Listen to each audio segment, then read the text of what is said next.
Guys, hindi gumagana yung keyless entry ng sasakyan ko.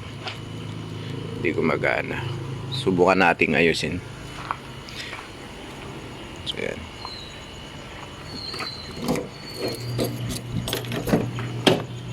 So, pag nilak mo siya, dito lang siya nalalak. Doon sa kabilang window.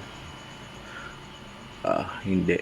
Dapat pag naglock ka dito sa may driver seat, dapat automatic malalak po sila lahat. So, ito, hindi siya nalalak. Usually, pagka ganito yung problema,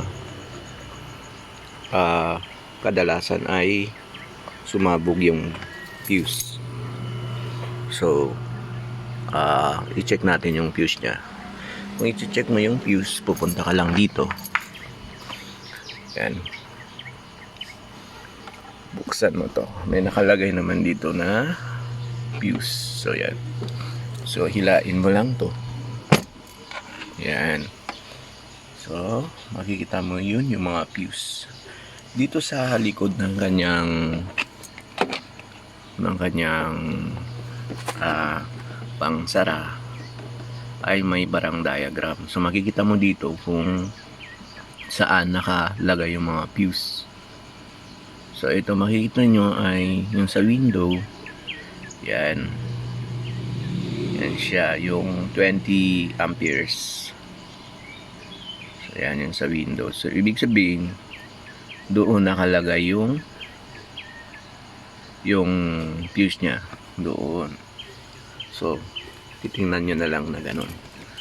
Wait lang. Pero, kunin muna natin yung kanyang fuse speaker. So, buksan natin to. Punta tayo dito sa kanyang makina.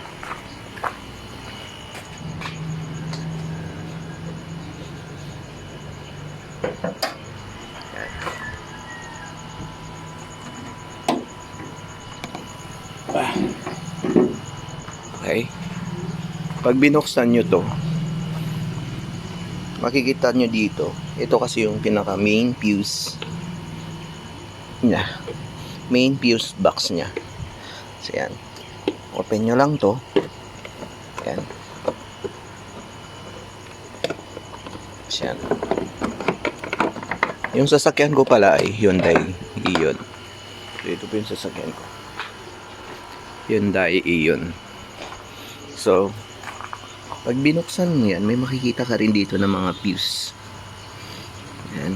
Dito, sa likod ng kanyang cover, ay may makikita kayong kulay white na ganito. So, ito po yung pantanggal ng kanyang fuse. Yan. Shit. Medyo mahirap kunin. So, kukunin nyo lang to. Yan. So, ganito yung itsura niya. So, ito yung tinatawag na fuse speaker. So, yan siya. Open natin yung ilaw para makita yung mga fuse. So, yan po yung mga fuse. So, hanapin natin.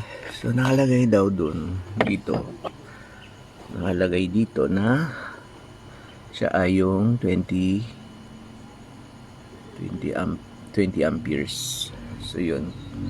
So, ito siya. Dapat tatanggalin natin. Titingnan natin. Check natin yung kanang fuse. So, ito siya. Ito siya. So, ayan. Tanggalin natin to. So, ito siya. Tanggalin natin. Medyo pakagatan lang natin at hilain.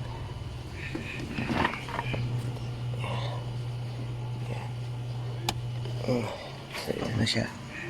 Check natin. Wala naman siyang problema. Kasi dito minsan pag sumabog to, makikita natin yung wire niya ay yung parang bakal niya sa loob ay naputol. So yan. Pero mas maganda kung papalitan natin siya. Dito sa diagram may makikita kayo dito na spare. So ito spare yan. Spare. So ibig sabihin pwede kang kumuha doon at ilagay. So ibig sabihin itong mga to sa taas. Itong mga to sa taas ay spare. So kuha tayo doon ng isa. Kuha tayo ng isa. At ipalit natin dito. So ito ilagay natin. Dito natin tinanggal yung sa kanyang door lock. So ito ang ilagay natin dito. Okay. Yan.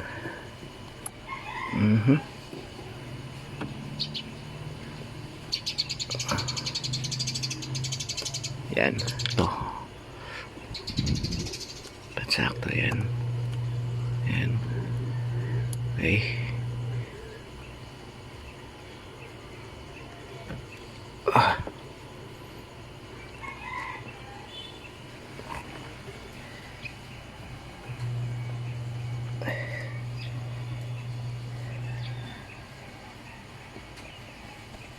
Okay.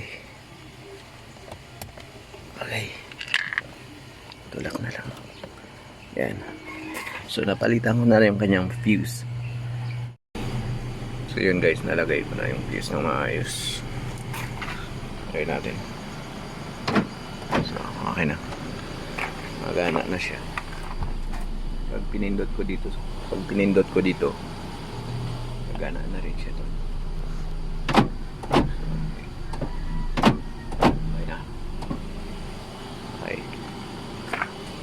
Natin yung sa susi niya.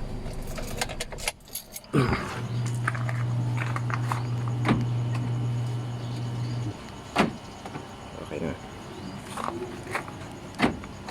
Yan. So ganun lang. Kadalasan yun ang nagiging problema. Yung fuse niya. Minsan hindi lang siya nakalagay ng maayos. Hindi lang siya nakalagay minsan ng maayos, kaya hindi siya gumagana. So okay na yun. Tapan na natin.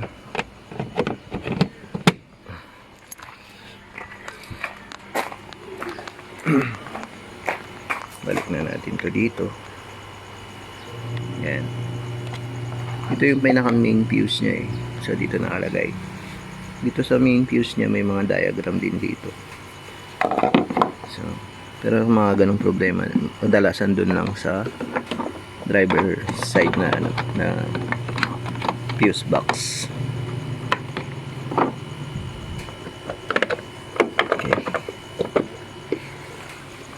Okay.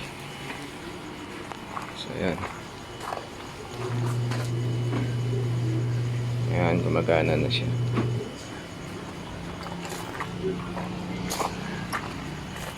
Okay, salamat guys. Sana may natutunan kayo.